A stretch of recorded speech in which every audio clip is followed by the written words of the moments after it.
Olá, meus caros, minhas caras, tudo bem? Boa tarde a todos que estão acompanhando a gente nesse momento. Meu nome é João Pedro Biasi, eu sou professor de Direito Civil aqui da Faculdade Pan-Americana de Administração e Direito e também sou, para minha alegria, coordenador da pós-graduação aqui da nossa querida faculdade, a Faculdade Pan-Americana de Administração e Direito. Eu venho aqui inaugurar, digamos assim, os eventos da pós-graduação na nossa semana acadêmica, semana de extensão acadêmica aqui da faculdade, uma semana muito interessante que nós vamos falar sobre carreiras jurídicas em geral e em especial temas que vão chamando a atenção de todo o cenário de direito no Brasil. Algumas carreiras públicas que sempre encontraram espaço vão se renovando e vão atingindo temas que vão ser abordados aqui na nossa semana. Hoje, entretanto, nós vamos falar de um tema da advocacia, inserido na advocacia, e que também vem chamando a atenção, vem dando o que falar frente às recentes alterações legislativas que o Brasil enfrentou neste tema. Mas antes de falar sobre isso, antes de trazer aqui o nosso querido professor Bruno para o debate, eu queria tomar a liberdade de aproveitar esses momentos iniciais da participação da pós-graduação na semana acadêmica para fazer uma breve apresentação sobre o nosso propósito. Como eu já adiantei, eu sou o professor João Pedro Biasi, sou professor de Direito Civil, eu fiz graduação, mestrado e sou doutorando em Direito Civil pela Universidade de São Paulo, lá no Largo São Francisco, e tive a chance também de fazer um segundo mestrado em Direito Privado na Universidade de Roma. E venho trazendo uma perspectiva diferente para a pós-graduação da nossa faculdade, da Faculdade Pan-Americana de Administração e Direito.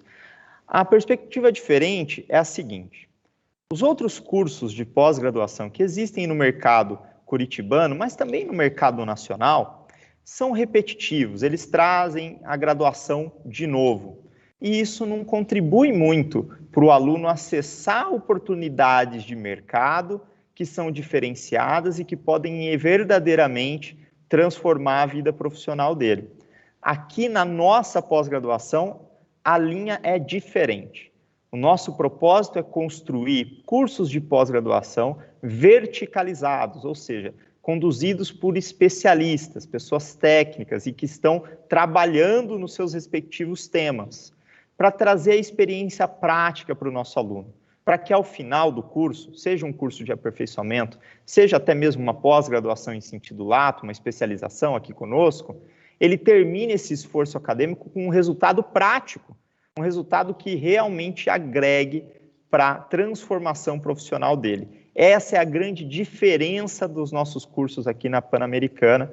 É uma diferença brutal em relação a todos os outros cursos de pós-graduação, pelo menos os que eu conheço, tá?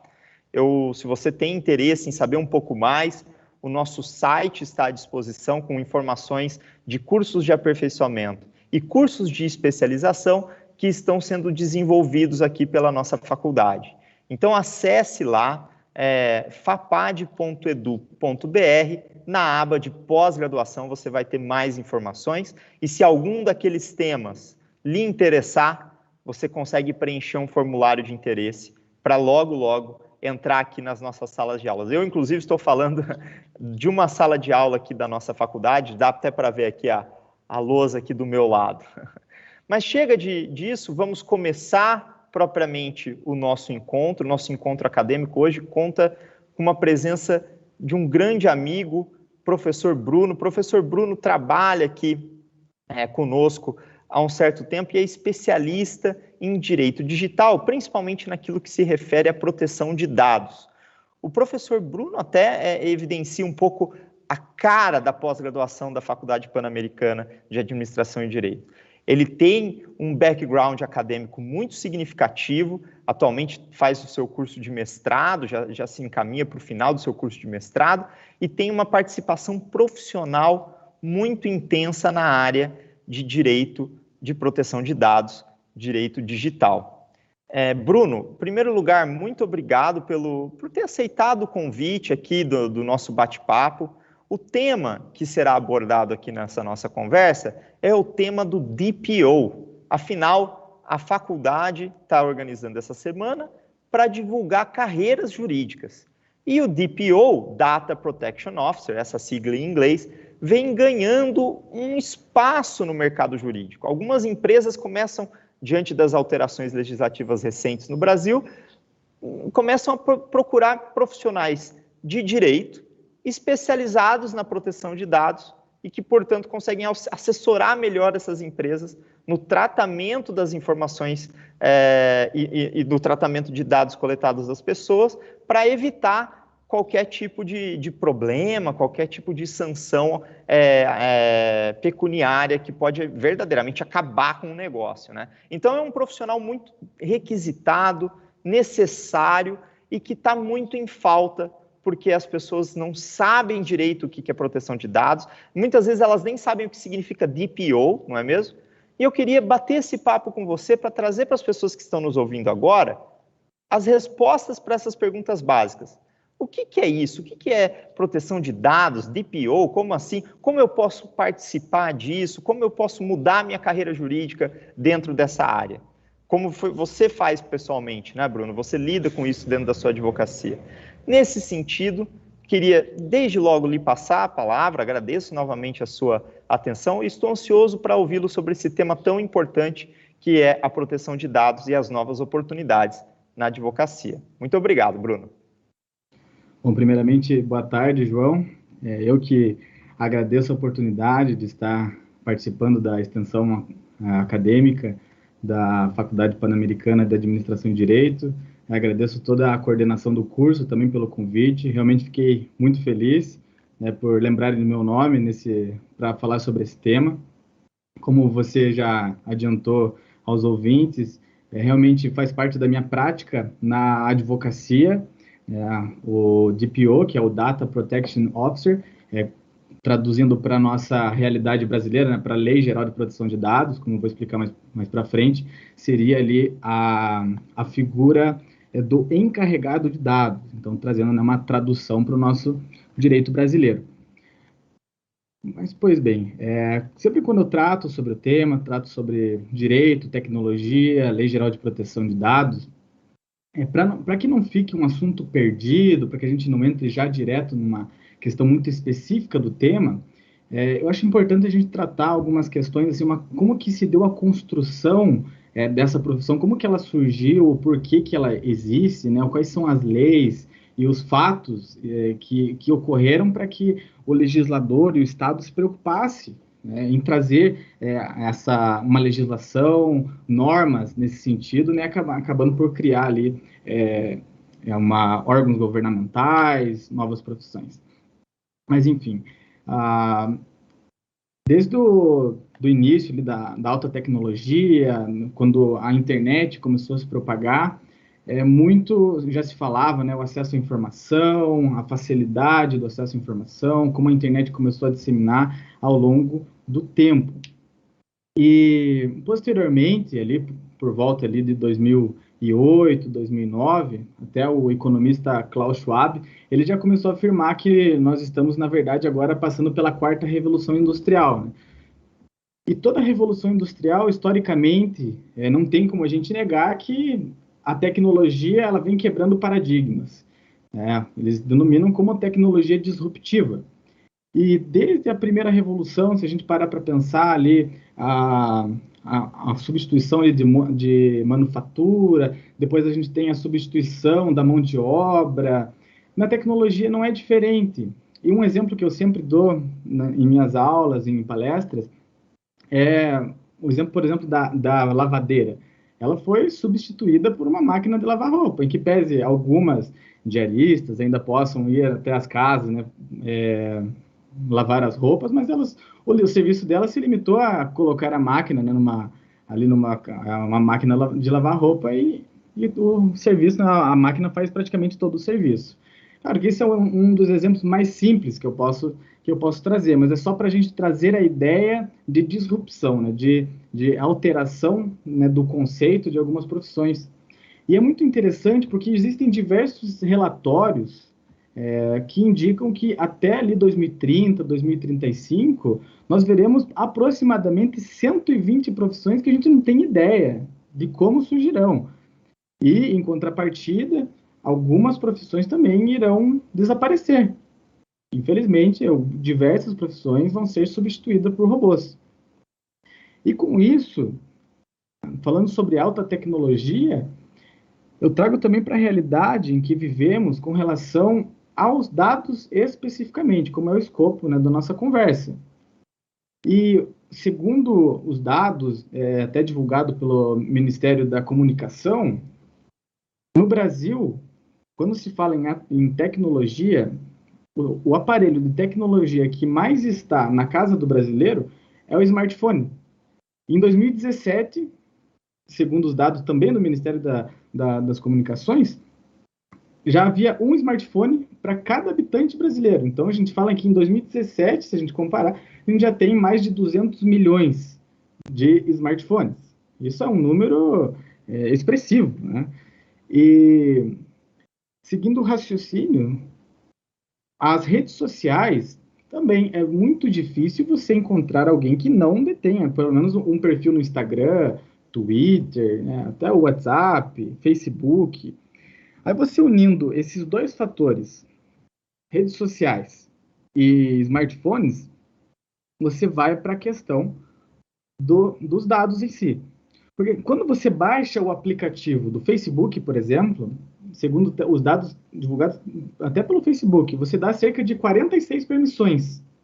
Quando você simples baixa o aplicativo, você faz login.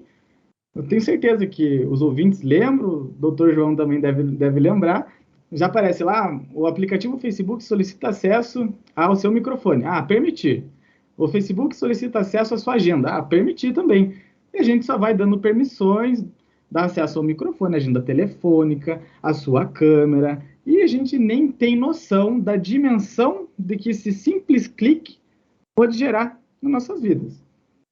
E não é à toa que, recentemente, a gente se deparou com aqueles escândalos do Facebook, envolvendo também a Cambridge Analytica. Eles, né, acabaram vazando ali cerca de informações de 86 milhões de pessoas, né? Não só, né, do Brasil, teve bastante dados vazados de brasileiros, mas isso foi no mundo inteiro, foi a nível nacional. Tanto que um dos representantes do Facebook foi convidado para prestar esclarecimentos no Congresso americano. Então, é muito sério você tratar da proteção de dados, porque são questões sutis que a tecnologia vai trabalhando no meio social, que são praticamente imperceptíveis à sociedade. Principalmente quando a gente se fala, né, de redes sociais, querendo ou não, é uma situação que se você não vai deixar de permitir acesso aos seus dados, né, ficando fora da rede social, né? Você vai ser taxado como o caretão, o cara que não tem o Facebook, não tem redes sociais, não está por dentro do que está acontecendo. Então, é uma questão também social que a gente tem que trabalhar quando se fala, né, sobre esse tipo de acesso. E em que pese as redes sociais sempre se mostrem como gratuita, de fato, você não paga uma mensalidade para utilizar o Facebook. Mas, na verdade, a gente vai ver, durante a nossa conversa, que já não é tão gratuita assim. Todos esses dados que nós fornecemos acaba pesando mais para frente.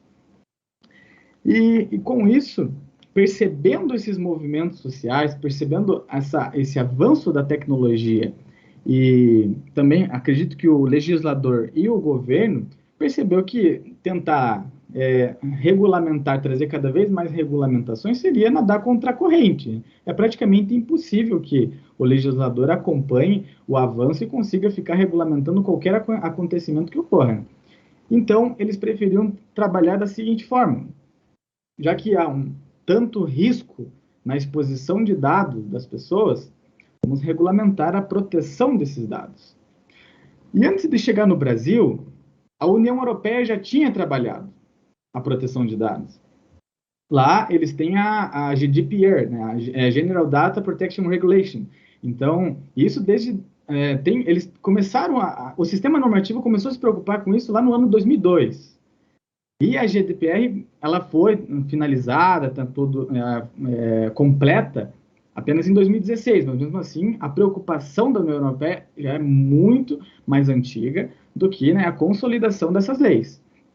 Então, essa lei europeia começou a trazer situações, começou a trazer normas de proteção para as pessoas naturais. Né? No direito europeu, eles tratam, né, as pessoas físicas, que chamamos aqui, como as pessoas naturais. Então, a proteção que a lei busca é voltada à pessoa física. Né? Aqui, no conceito do direito brasileiro, seria a pessoa física. Aí, observando essa situação, né, essa realidade, o direito brasileiro demorou um pouquinho, mas correu atrás do prejuízo e em 2018 editou a Lei 13.709. Ela ficou em vacatio legis, salvo engano, por 18 meses e entrou em vigência ali em agosto de 2020. Então teve um período de adaptação, né? A vacatio legis, né, eu acredito que os ouvintes se recordam dos conceitos lá da Lei de Introdução ao Direito Brasileiro, né, mas é realmente o período de adaptação, né, dos operadores de direito, dos juízes, do legislativo, para conseguir se adequar à realidade que a lei espera. Então, a Lei 13.709, Lei Geral de Proteção de Dados Brasileira, instituiu no Brasil um programa de proteção de dados para pessoas físicas.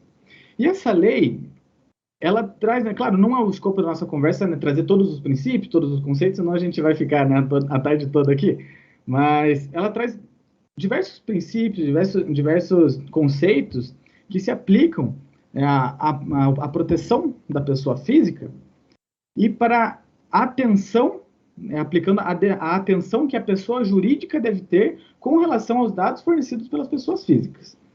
E com isso, a lei ela traz algumas diferenciações que vão implicar lá na prática da Lei Geral de Proteção de Dados.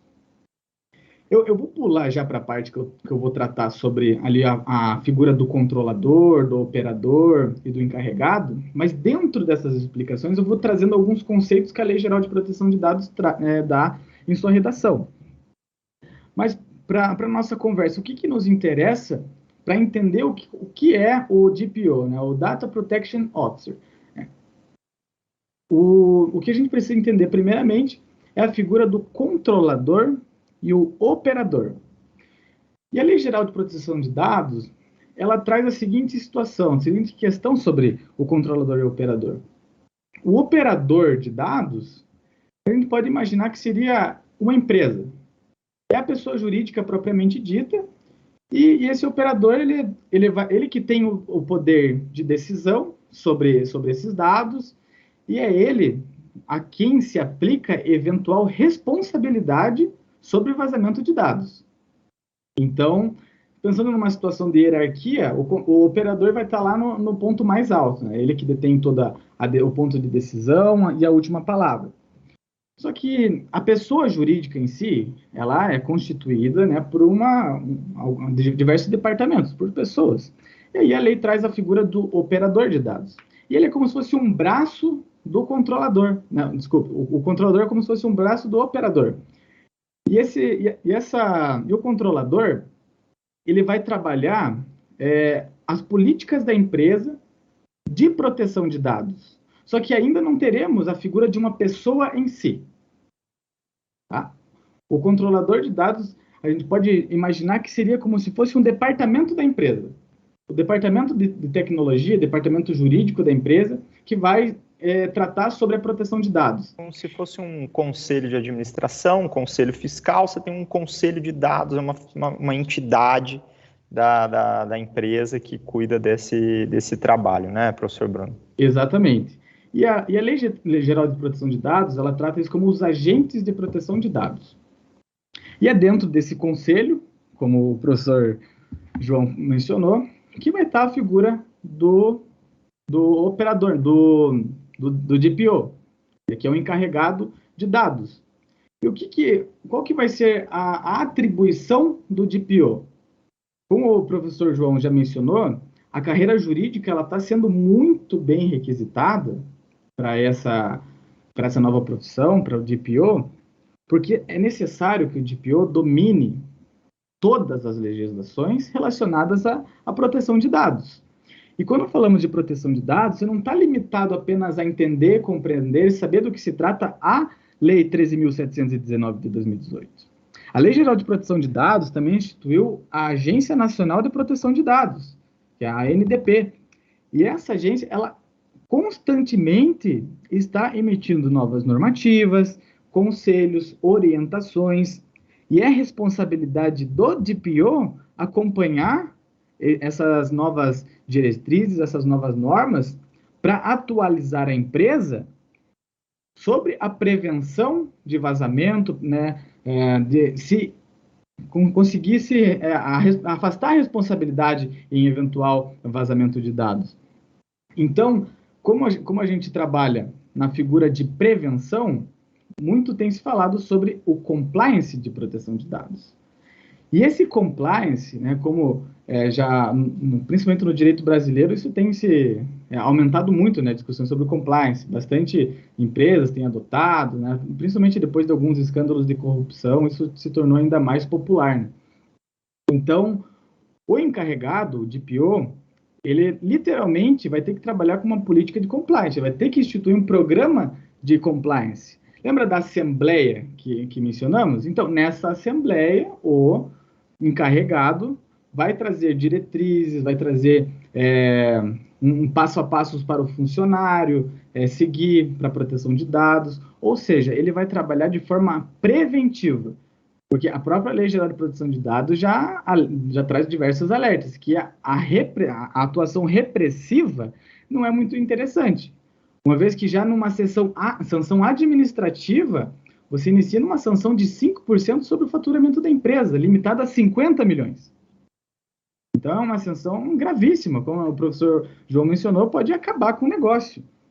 Então, o DPO, ele não vai atuar, a atuação do advogado que quer entrar na área do DPO, trabalhar como encarregado de dados, não vai poder pensar, não vai poder empregar uma filosofia litigiosa, porque isso não interessa para a Lei Geral de Proteção de Dados. A mentalidade desse advogado, do DPO, tem que ser preventiva, né? E então, é muito importante, desde a contratação do advogado, já verificar na empresa como que está a questão de política e privacidade da empresa, a questão dos cookies, que também todo mundo aceita para poder acessar no site. É a responsabilidade do DPO também verificar essas situações da empresa, trabalhar com seus funcionários, principalmente questão de telemarketing, empresas que recebem constantemente dados de seus clientes, verificar se há uma cláusula explícita acerca da aquiescência, né, da concordância do consumidor, do detentor de dados, sobre o fornecimento de dados. A Lei Geral de Proteção de Dados é muito clara ao requisitar a exigência da Lei Geral de Proteção de Dados, a concordância do detentor de dados. Então, primeiro, antes de qualquer coisa, o DPO vai ter que verificar se há concordância no armazenamento, no tratamento e destinação desses dados. Num eventual contrato que o DPO formular, são os 3 pilares que nós costumamos trabalhar dentro desses contratos. Primeiro, o consentimento, posteriormente, deixar bem claro qual é a forma de armazenamento desses dados, e com isso já trago também, já adianto que o DPO ele vai depender de toda uma equipe. Muitos advogados não têm conhecimento em tecnologia da informação, desenvolvimento de sistemas, então você tem que deixar claro, deixar público qual é a forma, quais os mecanismos de defesa a empresa tem, como que a empresa trabalha para se prevenir de ataques hackers, por exemplo, invasão aos sistemas. E por último, desses 3 pilares que eu mencionei, é a destinação.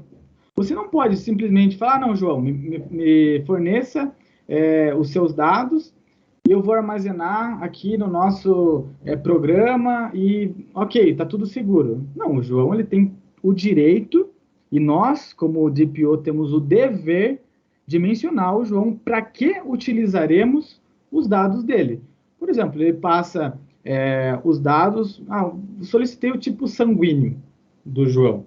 Eu tenho que falar para ele, não, mas a gente precisa, porque aqui na empresa, se a gente tiver alguma emergência, a gente já precisa saber como que a gente vai conseguir encaminhar você para um hospital e já adiantar o teu tipo sanguíneo, uma questão de vida ou morte. Claro, um exemplo bem simples, mas o DPO tem que deixar muito claro na empresa para instruir os seus funcionários a deixar claro, trazer transparência para a finalidade dos dados coletados e armazenados.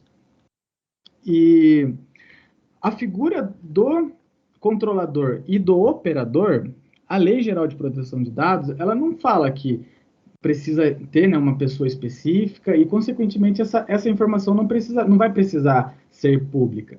Agora, do DPO, sim.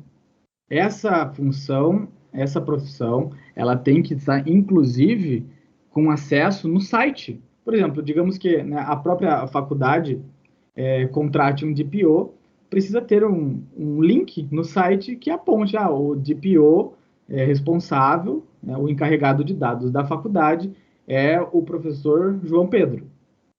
E tem que ter o contato, o e-mail, tudo. O princípio que se aplica aqui é da transparência. Tá? Então, é uma coisa que tem que ser pública. E não só internamente, como eu estou reiterando, sobre instrução de funcionários, políticas dentro da empresa, política de privacidade, mas o DPO também ele tem responsabilidade perante os clientes. Por que eu falo isso? Desde as informações que ele precisa ter lá da Agência Nacional de Proteção de Dados, ele tem a responsabilidade de estar sempre se atualizando sobre as diretrizes, ele também tem a responsabilidade direta perante os clientes. Então, qualquer questão relativa aos dados dos clientes, é o DPO que vai estar à frente. Ele é a linha de frente da empresa quando se fala de solicitação de acesso, solicitação de exclusão de dados, alteração de dados. É sempre o DPO que vai ser responsável por executar essas solicitações, informar os clientes, atualizar os clientes sobre sobre toda a questão relacionada à proteção de dados. Inclusive, expressamente, a Lei Geral de Proteção de Dados traz a responsabilidade de informar os clientes sobre eventual vazamento de dados e dá o prazo de 48 horas para fazer isso. Então, de quem será a responsabilidade por fazer esse comunicado? Do DPO, do encarregado de dados. Então, a responsabilidade é muito ampla sobre o DPO. Bom, e falando sobre a Agência Nacional também, ela traz algumas diferenciações para que não vire tudo uma bagunça, aplicar toda a regra de forma comum para toda a empresa. Recentemente, eles publicaram uma orientação sobre a diferenciação do tratamento de dados para as empresas de pequeno porte. Vão se enquadrar ali a EPP, a microempresa. Então, se a empresa comprova perante a Agência Nacional, existe até um link para que a empresa consiga enviar os documentos e comprovar essa situação, ela vai ter um tratamento diferenciado. Porque se uma empresa gigantesca se apresenta perante a Agência Nacional, ela vai ser tratada nas normas gerais da Lei Geral de Proteção de Dados. E percebendo uma grande diferenciação, um universo diferente nas empresas de pequeno porte e microempresas, a Agência Nacional trouxe algumas diferenciações no tratamento. Como, por exemplo, a primeira questão que a Agência Nacional de Proteção de Dados vai analisar, por exemplo, quando recebe uma reclamação de um detentor de dados sobre determinada empresa. Se se tratar de uma microempresa ou empresa de pequeno porte, vai analisar se se tratam de um armazenamento e tratamento de dados de risco. E nisso a gente vai para a Lei Geral de Proteção de Dados e verifica quais são esses dados, esse tratamento de risco. Aí você já pode verificar quando é um tratamento de um número expressivo de dados, uma dimensão gigantesca de dados, dados sensíveis. A Lei Geral de Proteção de Dados traz a figura dos dados sensíveis, que são aqueles dados relacionados à saúde, etnia, religião, quando se tratam de dados de crianças e de adolescentes. Então, esses dados são considerados dados sensíveis, eles têm um tratamento diferenciado. Então, nesses casos, a Agência Nacional de Proteção de Dados não vai conseguir dar um tratamento diferenciado, senão eles iriam contra a legislação federal.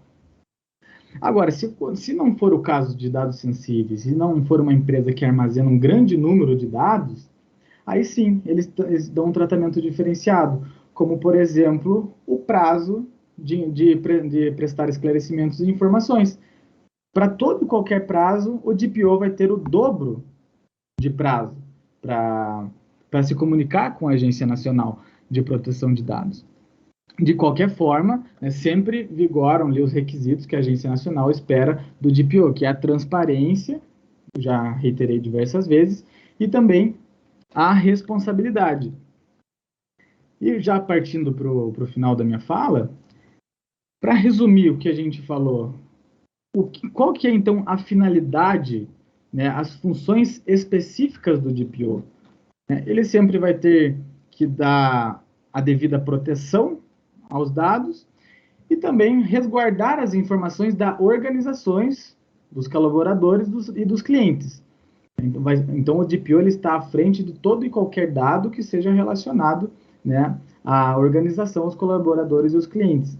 E também a atribuição específica do DPO, do encarregado de dados, certificar junto ao departamento, por exemplo, de TI da empresa, a incluir cláusulas em determinados momentos de coleta, de armazenamento, de tratamento de dados, e também ele vai ser responsável, vai ter a função específica por deixar o cliente ciente de qualquer alteração, exclusão, coleta, armazenamento de dados.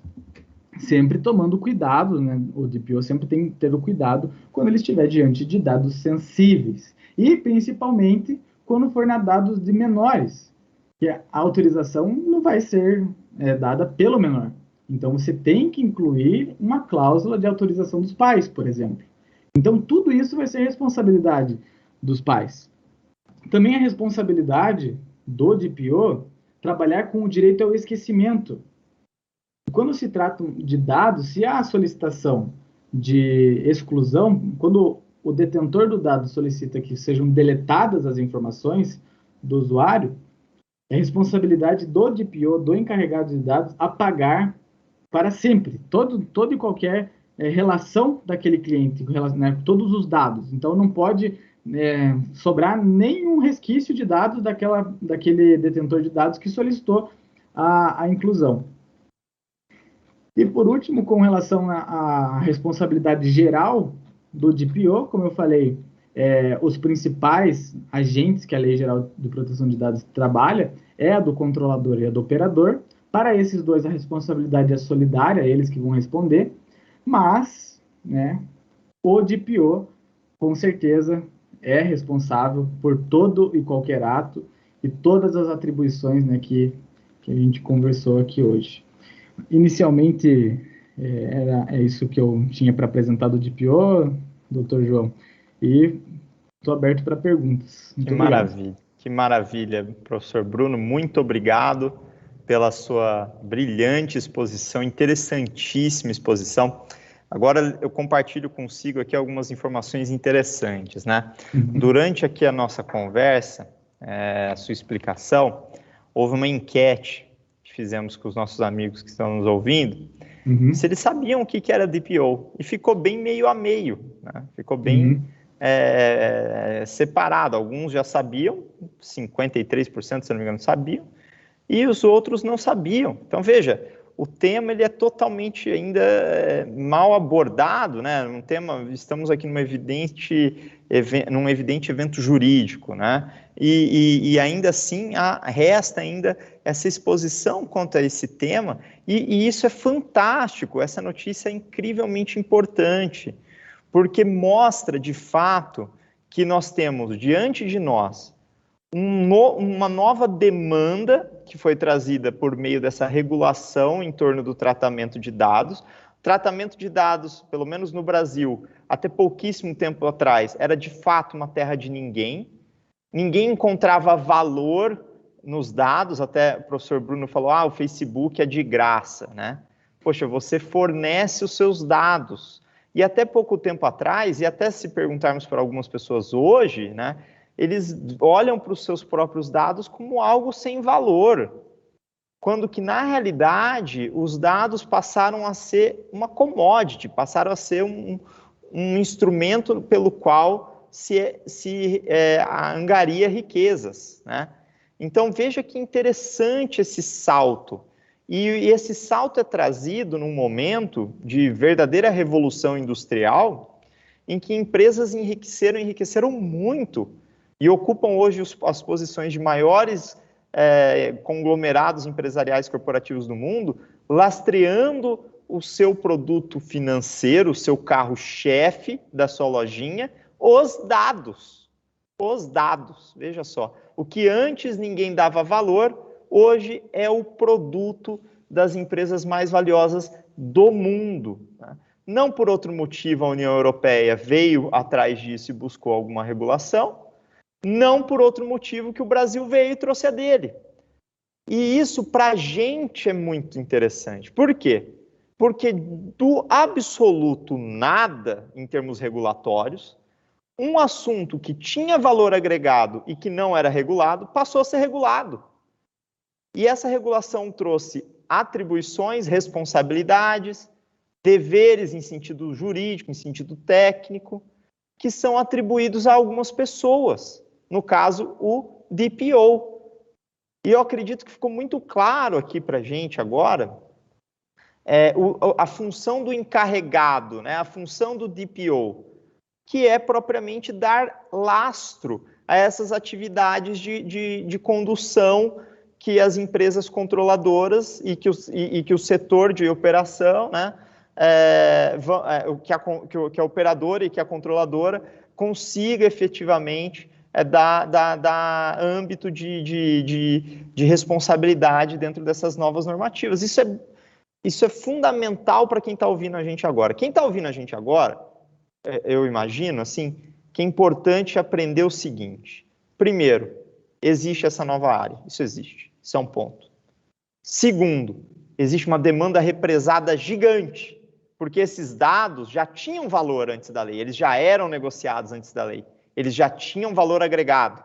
Não é a lei que veio e que agora isso é relevante financeiramente. Não, isso sempre foi relevante financeiramente de uns 10, 20 anos para cá, e que agora precisa de regulação, né? E surge, então, por força desse estado da arte regulatório quanto à proteção de dados, a função do DPO, que precisa ser promovida por alguém que entende do assunto, que sabe, não só a Lei Geral de Proteção de Dados, mas como o professor Bruno falou, que sabe conduzir e trafegar bem dentro das legislações específicas, a depender da atividade empresária que se ocupa ali,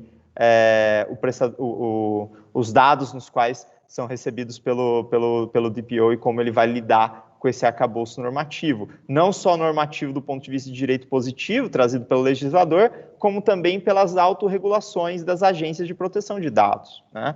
Então, tudo isso é bastante relevante. Tudo isso é bastante relevante. E eu já recebo aqui, para minha alegria, algumas perguntas, mas eu tenho... eu gostaria de ouvir o professor Bruno, antes de passar as perguntas. Então, professor Bruno, gostaria de ouvi-lo rapidamente sobre um tema, que é essa preparação, né? Nós aqui na Faculdade Pan-Americana de Administração e Direito, contando com a sua coordenação, inclusive, estamos com um curso de DPO, né? Um curso que se destina a esse propósito, né? E eu queria saber de você, assim, o pessoal que está ouvindo a gente, né? E falar assim, olha, se você quer ser DPO, tem algumas coisas que você precisa saber. Tem algumas coisas que você precisa saber, porque senão você vai ser responsabilizado, como agora no final da sua palestra, né? Eu queria pedir que você mencionasse aqui para os nossos colegas que estão nos ouvindo a importância de se preparar para isso, né? Senão você nem tem acesso a essas oportunidades. Eu queria lhe ouvir sobre isso. E depois passamos para as perguntas. Certo. Então, como o professor mencionou, né, a gente está produzindo, estamos à beira de lançar, né, esse curso, né, disponibilizar aos alunos. E qual que é a ideia, né? Desde o início, né, do nosso evento, o professor vem falando que ele observava, o professor João falou que ele observa que, na verdade, as pós-graduações são uma repetição da graduação. E quando eu me propus, né, quando vim até o professor João para conversar, né, sobre um curso de DPO, foi justamente pensando nesses problemas que nós trouxemos esse assunto à pauta. E a grande questão desse curso é trazer a realidade prática do DPO. E nesse curso, o que a gente pretende explorar com os alunos? Desde os conceitos básicos que são necessários, que é de necessário conhecimento do aluno sobre a Lei Geral de Proteção de Dados, seus princípios específicos, modo de tratamento, a evolução da lei, até as normas internas da Agência Nacional, mas também trazer aí, principalmente a questão prática, né, do Data Protection Officer. Por exemplo, para que você consiga atuar como DPO, você precisa, de forma trimestral, apresentar à Agência Nacional de Proteção de Dados o que eles chamam de Record of Processing Activity. Então, a sigla se chama ROPA, né? ROPA. É muito difícil o profissional que saiba preencher. Você acha diversos downloads e planilhas, mas existem requisitos específicos que a Agência Nacional vai precisar. É um relatório muito complexo de preenchimento. É difícil você preencher de acordo com o que a ANDP solicita. Então, esse é um dos aspectos que o curso vai trabalhar. Não somente trazer conteúdo para os alunos, que, né, infelizmente, não vai passar, né, da reflexão acadêmica. Mais do que isso, a questão prática. Além da planilha que eu mencionei também, o data mapping, que é você trazer o mapeamento de dados da empresa também para a Agência Nacional. Esse relatório, inclusive, ele é solicitado para aquele que tem interesse em se certificar com os ISOs, né, que hoje é o 27001, que também será mencionado no curso de DPO. Então, são esses aspectos práticos que o curso pretende trabalhar com os alunos. Fantástico, fantástico. Eu acho, de fato, assim, olha, fique o convite aqui para todos que estão ouvindo a gente, tem interesse nessa área, tem interesse em proteção de dados. De fato, é uma área muito instigante, cheia de oportunidades, cansado de ver colegas, sabe, que querem e que estão nadando e não sabem muito para onde ir. O curso dá esse norte para que você, de fato, usufrua dessas oportunidades e se gosta, né, e consiga efetivamente trabalhar com isso. Esse é o grande propósito aqui de toda a pós-graduação, mas em especial desse nosso curso de DPO. E a pergunta que eu queria lhe transmitir, professor Bruno, foi feita aqui por um colega nosso que está nos ouvindo, Carlos Alberto, fez a seguinte pergunta, vou tomar a liberdade de ler aqui para você. Qual a diferença da função e responsabilidade legais do compliance geral da empresa e do DPO? Ou seja, essas funções, elas se confundem ou são distintas? Eu imagino que o Carlos Alberto aqui trouxe a pergunta quanto compliance versus DPO, sabe? Versus talvez um compliance de dados, né? Alguma coisa mais específica. Se a gente tem quais são as diferenças de função e de como essas responsabilidades se perpetuam, se propagam para esses dois tipos de funções. Se elas acabam naturalmente, acredito que sim, mas se elas acabam se integrando um pouquinho, mas elas devem manter em alguma medida certa singularidade. Eu queria ouvi-lo nesse sentido. Certo. Excelente pergunta, né, vindo do nosso ouvinte, mas sim, essas atribuições e inclusive responsabilidade, isso ainda A gente está em fase de debate, né, sobre eventual responsabilidade, porque é muito recente, mas muito se aplica, inclusive, da lei de compliance. Ela é muito útil, principalmente para a construção do programa do DPO dentro de uma empresa. Então, ainda que muito vaga, né, esse assunto, qual é o limite da responsabilidade, até mesmo porque a responsabilidade direta é do controlador operador, mas sim, eu vejo sim que eles estão, como você mencionou, eles estão entrelaçadas. Eu até compartilho com o nosso ouvinte aqui, com o Carlos Alberto, que até na minha atividade advocatícia, uma vez eu fui consultado sobre um gerente de compliance, isso na época, assim, ainda na época da vacatio legis da LGPD, na época de adaptação da LGPD, sobre como integrar regras de compliance com as regras específicas de proteção de dados, né? E a orientação na época que eu forneci, que me parece ainda acertada, é uma orientação integrativa, ou seja, essas atividades de compliance, elas precisam dialogar propositivamente, não destrutivamente, com as regras específicas de compliance de dados, né? E aí eu não falo só da LGPD, mas mais e principalmente das disposições autorreguladoras da Agência de Regulação de Proteção de Dados. Então, em resumo, tudo isso ainda é muito recente, até o próprio compliance como matéria autorreguladora é um assunto também recente, só que parece-me, e acredito que posso dizer parece-nos, né, professor Bruno, que esses assuntos eles assumem uma cadeia de integração muito grande, razão pela qual não podemos nos desvincular tanto das funções que cada um exerce, parece que existe sim uma cognição dessas funções, uma proximidade, um aglutinamento dessas funções, e em ato contínuo, em consequência disso, também da responsabilidade. Eu acho que um DPO prudente não é só aquele que se preocupa com as responsabilidades ainda a serem descobertas da Lei Geral de Proteção de Dados. Ele seguramente, como o professor Bruno mencionou, precisa estar atento às autorregulações específicas de proteção de dados, como também as legislações e autorregulações envolvendo compliance. É uma excelente pergunta, situa bem onde a gente está aqui nesse debate, né? Bom, professor Bruno, acho que até pelo avançar do tempo aqui e da completude da sua fala, da minha alegria que foi ouvi-lo, aprender aqui com você, eu queria agradecer a sua gentileza, o seu tempo de falar aqui conosco, com os nossos ouvintes.